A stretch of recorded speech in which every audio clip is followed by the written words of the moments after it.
Bismillahirrahmanirrahim. Jangan lupa subscribe ya. Assalamualaikum warahmatullahi wabarakatuh. Bismillahirrahmanirrahim. Alhamdulillahi rabbil alamin. Wassalatu wassalamu ala asyrafil anbiya'i wal mursalin wa ala alihi wa sahbihi ajma'in. Na'udzu bikalimatillahi tammati min syarri ma khalaq. Bismillahilladzi la yadurru ma'asmihi syai'un fil ardi wala fis sama'i wa huwa samiul alim. Allahumma idfa' 'anil waba' wal ghala' wal riba waz zina wal mihan wa su'al fitan ma zahara minha wa ma batan an baladina hadza khasatan wa an sa'iril biladil muslimina 'amatan ya rabbal alamin.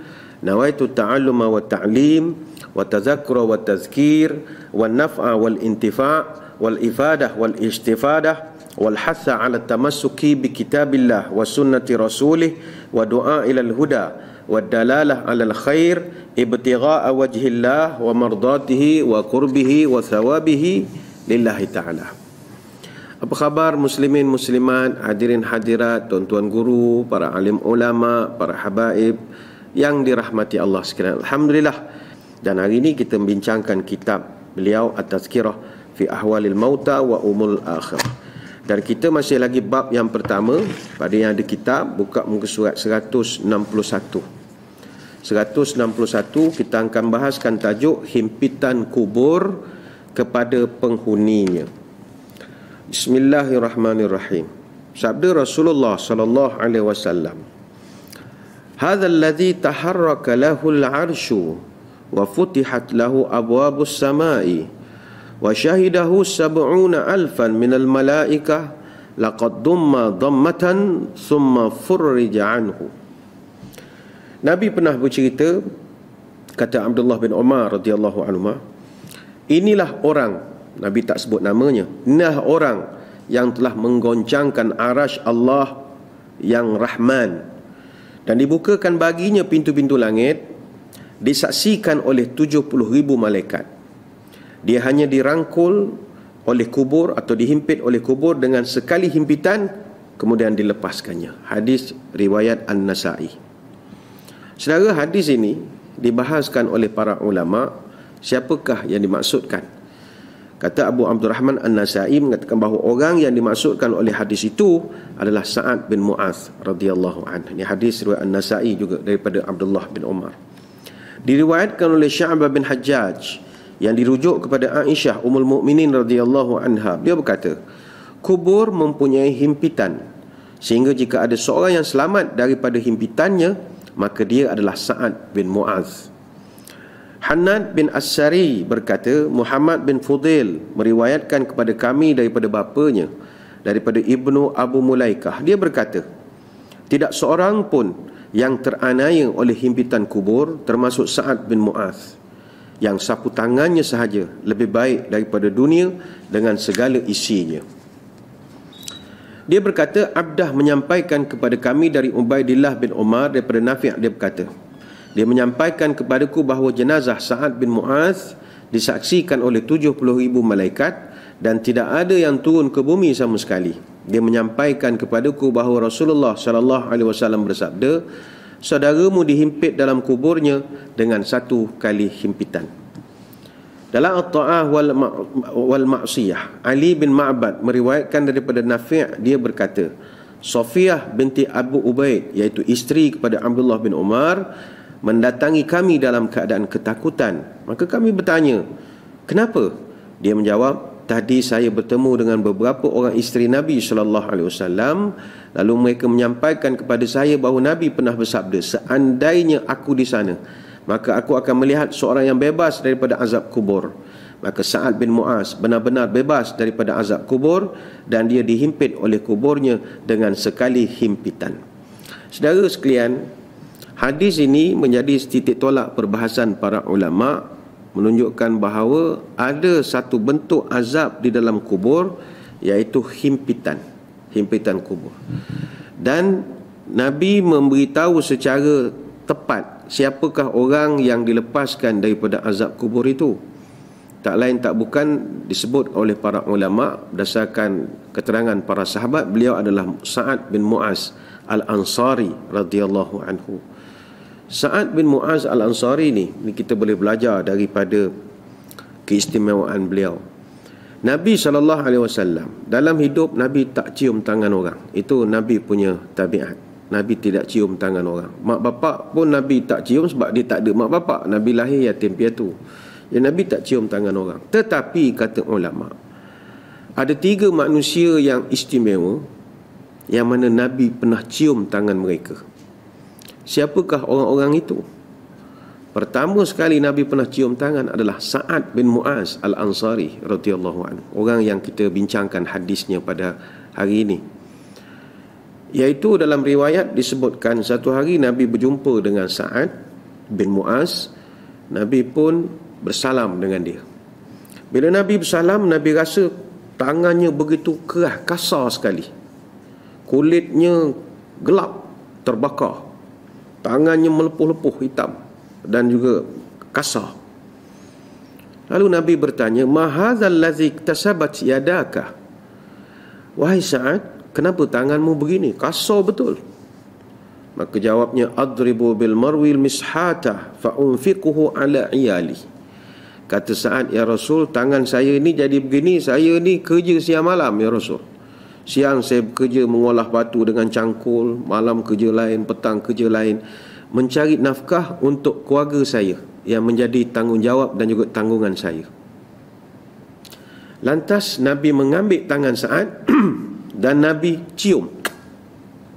Maka kata Nabi, "Hadhihi yadun la tamassuhan naru abada." Kata Nabi, inilah tangan yang takkan disentuh oleh api neraka. Saudara, Sa'ad bin Mu'az ini dia meninggal dalam peperangan Khandaq tahun 5 Hijrah. Dia meninggal kerana luka parah di dalam peperangan Khandaq. Semasa dia menghembuskan nafasnya yang terakhir, dia menghembuskan nafasnya di pangkuan Nabi. Maka ketika dia meninggal, kata Nabi, "Ihtazza 'arsyur rahmani lil mauti Sa'ad bin Mu'az." Kata Nabi, arasy Allah bergegar kerana kematian Sa'ad bin Mu'az. Hadis riwayat Bukhari dan Muslim. Soalan, kenapakah Nabi cium tangan dia? Kenapakah dia dimuliakan oleh Allah? Kerana kata ulama, dia rajin bekerja. Rajin bekerja.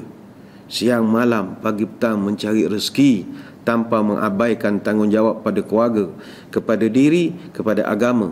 Dia tetap bekerja.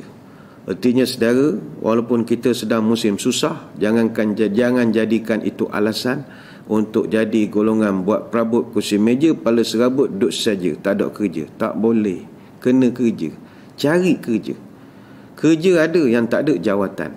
Nak jadi imam besar tak boleh lah. Tapi kerja imam banyak. Itu kerja banyak, jawatan tidak ada. Jangan duduk saja. Jadi kata ulama, orang yang rajin bekerja juga mendapat kemuliaan dalam agama Islam. Bukan mesti orang Islam yang baik ni duduk masjid tak balik-balik. Tak.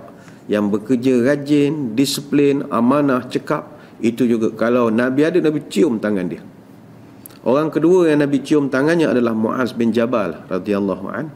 Dan yang ketiga, Nabi cium tangan Siti Fatimah Az-Zahrah radhiyallahu anha. Semua ni kata ulama, tiga-tiga ni adalah orang yang semua kuat bekerja semua. Kuat bekerja. Jadi inilah Sa'ad bin Mu'az. Dia kena juga himpitan kubur, tapi sekali himpit je, boom, selesai masalah. Orang lain wallahu alam mungkin ada tempo lah, boom boom boom boom boom, agaknya begitu. Baik, sambung lagi surat 162. Riwayatkan daripada Za'zan bahawa Abu Umar pernah berkata, ketika Rasulullah sallallahu alaihi wasallam mengebumikan jenazah Zainab, anak pada baginda, baginda duduk berhampiran dengan kuburnya.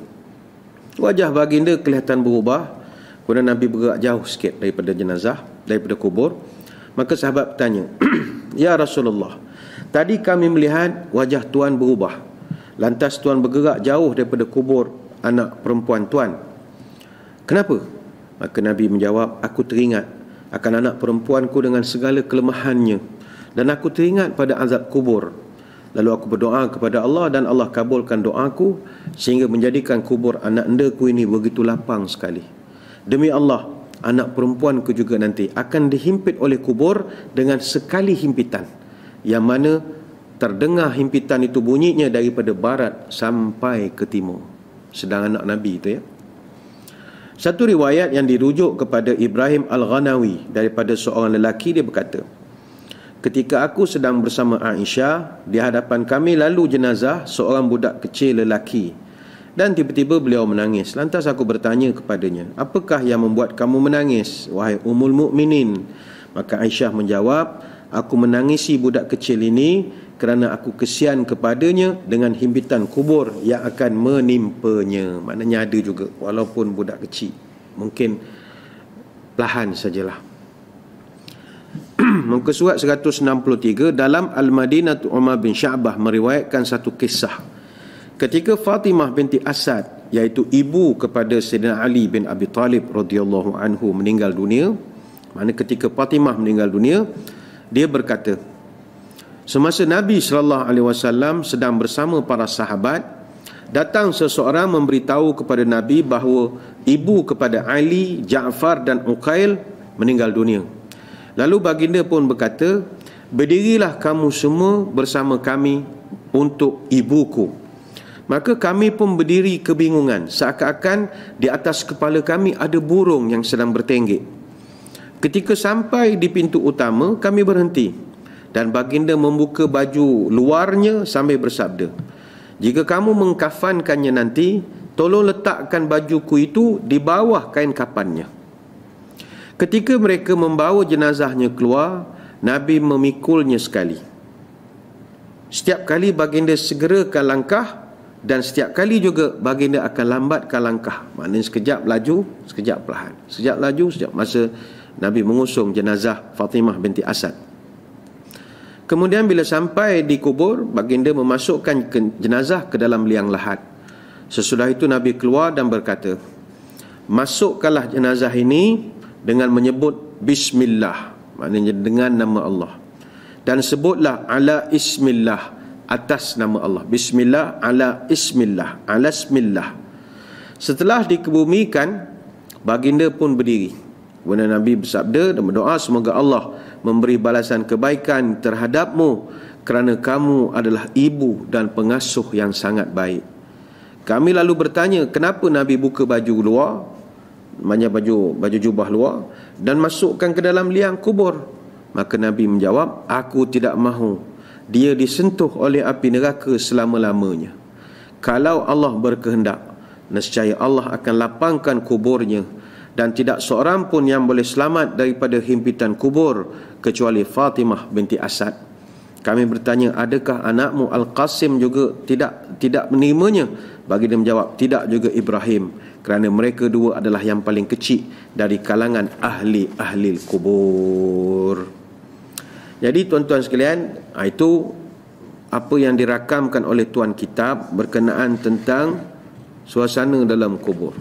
Sampaikan Nabi dalam beberapa peristiwa ketika mengkebumikan para sahabatnya, termasuklah Fatimah binti Asad, ibu mak saudaranya yang menjaganya daripada kecil. Nabi pun doa supaya khusus dia ni selamat daripada azab, dan disebutkan himpitan daripada kubur. Sebab itu, saudara-saudari sekalian, alam barzah ini mustahak untuk kita pelajari. Kita nak belajar tentang alam barzah ni supaya kita buat persediaan. Sebab itu Uthman bin Affan radhiyallahu anhu, kalau dia lalu kawasan kubur, dia akan menangis sehingga basah janggutnya, sampai orang bertanya, tazkurul jannah wan nar wala tabki wa tabki min hadha. Sahabat tanya kepada Uthman, kami tengok tuan kalau orang bercerita pasal syurga, pasal neraka, tuan relax je, tak menangis. Tapi wa tabki min hadha, tapi bila lalu kubur tuan menangis, apa hal? Maka dijawab oleh Uthman, innal qabra awwalu manazilil akhirah, fa in naja minhu fama ba'dahu aisaru minhu, wa in lam yanju minhu fama ba'dahu ashaddu minhu. Kata Uthman, sesungguhnya liang lahat atau kubur ini adalah permulaan perjalanan akhirat. Kalau seorang selamat daripada azabnya, maka perjalanan selanjutnya sangat mudah. Namun jika dia tidak selamat, maksudnya tidak selamat daripada seksaannya, maka seksaan selanjutnya itu jauh lebih kejam lagi. Hadis riwayat Imam At-Tirmizi. Lalu kubur menangis, sebab kubur ada seksaannya. Dia kubur ni, kata ulama, seksaannya sudah bermula ketika masuk lagi. Masuk saja kubur, terus akan bermulalah ujian demi ujian yang akan kita lalui. Bukan masuk tu terus tidur, ada ujian demi ujian. Dalam Al-Fatawa Al-Hadithiyah, Ibn Hajar Al-Haytami mencatatkan, wa fi mursalid dha'if ziyadat ithnain akharin wa huma nakur wa ruman fa alaihi takunul malaikati alladhi yas'aluna arba'ah. Dalam hadis mursal yang dhaif, ada penambahan 2 lagi malaikat yang akan menguji kita di dalam kubur, iaitu dinamakan sebagai nakur dan juga ruman.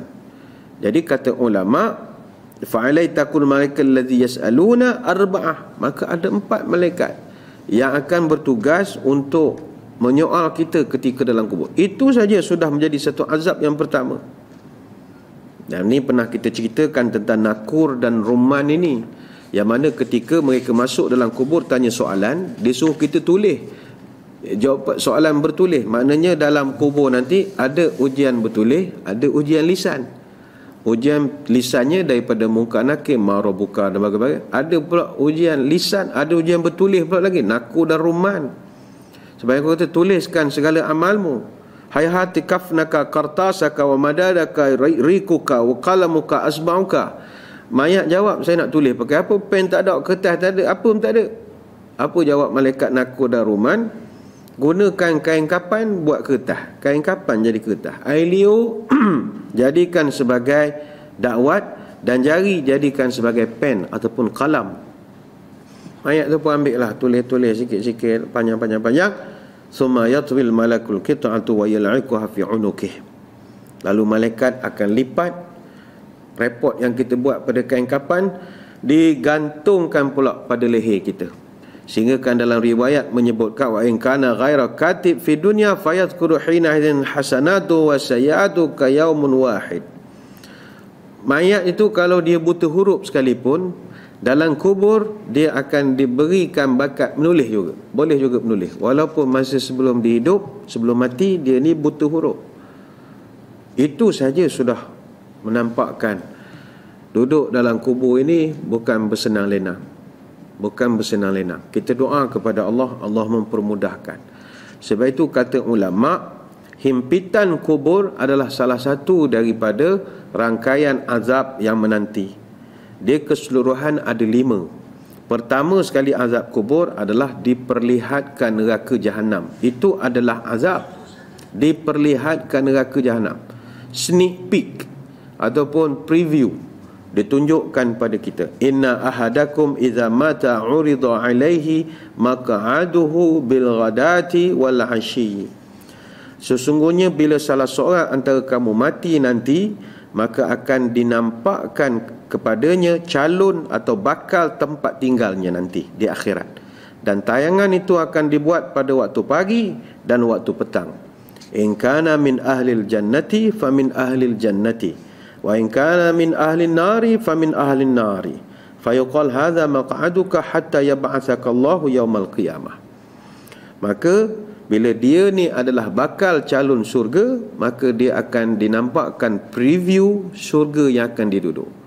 Ada preview lah, macam kita lah tengok Netflix pun ada preview. Apa filem ni, apa dia punya preview dia. Dan kalau dia calon pun di neraka, akan ditunjukkan kepadanya neraka itu, dan dikatakan kepada mayat ini, inilah bakal tempat tinggalmu, sehinggalah Allah akan bangkitkan kau pada hari kiamat. Ni hadis Bukhari Muslim. Mungkin ada orang kata tak apalah, setakat preview, sneak peek saja, tengok iklan saja. Jangan. Neraka jahanam ini, jangankan tengok, dengar suara dia pun pengsan kita. Gerun. Suaranya saja sudah menggerunkan, belum tengok lagi. Teringat saya kisah Umar Al-Khattab radhiyallahu anhu. Dia jumpa dengan Ka'ab Al-Ahbar. Dia tanya kepada Ka'ab, Ka'ab, mu cerita pada aku satu kisah yang kalau aku dengar nescaya aku menangis. Maka kata Ka'ab, nanti di padang mahsyar semua orang akan berhadapan dengan Allah. Maka ketika itu Allah akan buat sedikit demonstrasi macam mana rupa neraka Jahannam. Semua orang di padang mahsyar akan tengok demonstrasi itu. Allah Ta'ala tidak akan tunjukkan rupa neraka itu. Allah Ta'ala keluarkan suaranya saja. Suara bakaran neraka Jahannam. Ketika neraka Jahannam mengeluarkan suara, ketika itulah kata Ka'ab, semua para nabi, syuhada, para siddiqin akan melutut di hadapan Allah. Semuanya menangis dan berdoa, Rabbi la as'aluka illa nafsi. Tuhan, hari ini selamatkanlah kami. Orang lain biar dulu, wahai Tuhan. Begitu takut sekali. Sehingga kata Ka'ab, ada di kalangan Nabi yang berdoa supaya uruskan mereka dulu, umat mereka kemudian. Sampai begitu kegerunan mendengar suaranya saja. Sehingga kan kata Ka'ab kepada Umar, falau kana laka ya Ibnul Khattab yauma idzin amala 70 nabiyyan la dhananta annaka la tanju. Maka kata Ka'ab, Umar, kamu kalau ketika itu mendengar suara neraka Jahannam dan kamu ketika itu bawa pahala setaraf dengan 70 nabiyan, 70 nabi, amalan pahala kebaikan 70 nabi, la zananta annaka la tanju, kamu juga ketika itu akan rasa, ya Allah, aku takkan terlepas daripada neraka Jahannam ini. Bayangkanlah bawa pahala 70 nabi, belum confident lagi boleh lepas pada neraka Jahannam. Saudara, itu baru bunyinya. Bayangkanlah dalam kubur tiap-tiap hari ada tayangan menengok macam mana bakarannya, lavanya, apinya, julangan apinya, asapnya yang hitam. Itu juga azab, kata ulama. Azab walaupun tak kena, tapi azab. Itu yang pertama. Yang kedua, kata ulama, azab kubur ini adalah akan dipukul atau dipalu, diketuk, dikatok dengan besi yang begitu kuat sekali.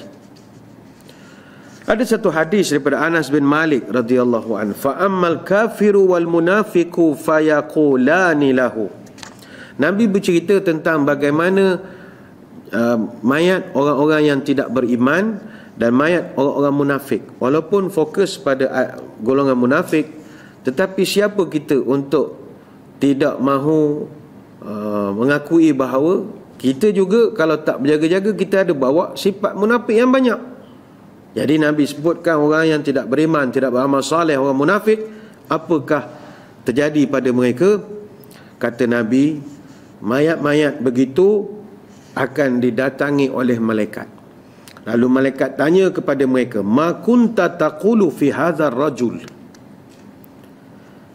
Mayat ini akan dibawakan kepada mereka, barangkali lah, ini kita tidak, ini penjelasan saja. Dibawa satu gambar. Gambar tu gambar Nabi kita. Foto ke apa, wallahu a'lam.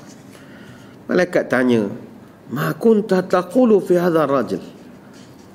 Apa pandangan kau terhadap laki-laki ini? Maka mayat-mayat ini menjawab, fayaqulu la adri kuntu aqulu ma yaqulun nas. Mayat-mayat ini dengan jujur menjawab, minta maaf Cik Malaikat, kami tak kenal. Siapa gambar ni? Siapa gambar orang dalam gambar ini? Malaikat marah, fayaqulani la daraita wala taraita. Malaikat kata, macam mana engkau boleh tak tahu? Apakah engkau tak sekolah? Adakah engkau tidak membaca? Tak pernah kenal dengan orang ini? Yalah, orang-orang bukan Islam, orang-orang yang tak suka agama, mana dia kenal Nabi? Kita sendiri hidup tahun 2020, 1442, kenal Nabi. Rupa siapa? Nabi kita rupa siapa? Ada orang kata Habib-Habib tertentu tu, itu klaim. Itu klaim. Oh, Habib ini rupanya daripada kepala sampai pusat rupa Nabi. No, ini klaim. Siapa yang tahu rupa Nabi? Tidak ada. Mungkin ada kalangan saudara-saudari yang diberi rezeki mimpi jumpa Nabi. Rezeki, alhamdulillah. Tapi umumnya tak ada orang tahu rupa Nabi. Tak ada orang tahu. Kita khawatir kita juga tak boleh jawab soalan itu. Tunjuk gambar, saya tak kenal. Jawab lurus saja, memang tak kenal betul. Maka malaikat bila orang ni jawab tak kenal, mu tak sekolah kah? Mu tak kenal kah? Maka bila mayat ni kata, saya tak ada kenal, ini siapa mak? Ini siapa, saya taklah kenal. Maka thumma yudrabu bimitrakin min hadidin baina adhanai. Maka kata Nabi, malaikat pun ambil satu tukul yang buat pada besi, dia akan ketuk tepat pada mukanya antara kedua telinganya. Maknanya dahi tengah-tengah ni pakai besi. Kong! Bayangkanlah ya, macam orang pukul loceng tu. Kong! Gitu. Fayasihu fayasma'uha man 'alaiha ghaira thaqalain. Maka ketika itulah mayat ini menjerit sekuat-kuat hati, yang mana jeritannya didengar oleh seluruh penduduk di bumi ini, kecuali jin dan manusia saja yang tidak dapat mendengarnya. Hadis riwayat Bukhari dan Muslim. Bayangkanlah sakitnya mayat itu kerana tak kenal. Tapi jangan risau tuan-tuan, puan-puan, saudari-saudari, kalau ditakdirkan tunjuk gambar Nabi sekalipun, tak perlu kita kenal fizikal, kerana yang akan menjawab bukan kita, tapi amalan kita. Maka kalau kita terdiri daripada orang yang jaga sunnah, cinta sunnah Nabi, perjuangkan Nabi, jauhkan Nabi daripada kecaman, tomahan musuh-musuh Islam, kita bela Nabi, orang tuduh Nabi begini, kita bela Nabi, orang macam ni insya-Allah boleh jawab. Boleh jawab, asalkan dalam hatinya diletakkan Nabi SAW sebagai insan yang paling dia sayangi. Boleh jawab insya-Allah. Tapi yang penting, azab yang kedua adalah dihantam dengan tukul pada dahinya. Yang ketiga, kata ulama, ini yang masuk dalam perbahasan kita pada hari ini, iaitu himpitan kubur.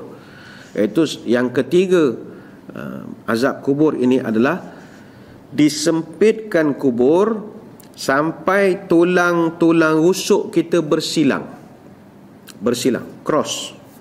Tulang rusuk kiri kanan himpit. Al-Bara bin Azib radhiyallahu anhu, dia bercerita tentang bagaimanakah orang-orang yang ahli maksiat bila mereka mati, macam manakah keadaan mereka nanti. Ini berdasarkan hadis, kata Al-Bara, dia dengar Nabi bercerita, fa'afrishuhu minan nar waftahu lahu baban minan nar fayatihi min harriha wa sumumiha. Bagi ahli maksiat, mereka akan diberikan satu tilam dalam kubur, yang mana tilam ini dibuat daripada api neraka. Bukanlah api menjulang-julang, dibuat dari api. Barangkali tilam tapi panah. Waftahu lahu baban minan nar. Dalam kubur mereka juga akan ada satu pintu kecil. Barangkali macam exhaust fan ke, tingkap kecil ke, yang mana pintu kecil ini, baban minan nar, dia ada satu lorong pergi ke neraka. Ada satu pintu akses pergi ke neraka. Fayatihi min harriha wa sumumiha. Maka secara tidak langsung, bila dah ada